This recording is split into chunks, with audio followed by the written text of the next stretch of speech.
नवा रायपुर में कहा था, अटल नगर में कहा था कि 31/3/2026 ये देश नक्सलवाद से मुक्त हो जाएगा।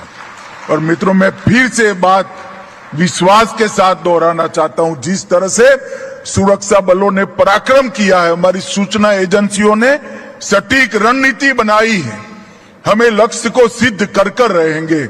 और आज मैं छत्तीसगढ़ वासियों को कहकर जाता हूं कि हर बार बारिश में नक्सली थोड़ा आराम कर लेते थे, इस बार बारिश में भी हम उनको सोने नहीं देंगे और 31 दिन के लक्ष्य को हम आगे बढ़ाएंगे।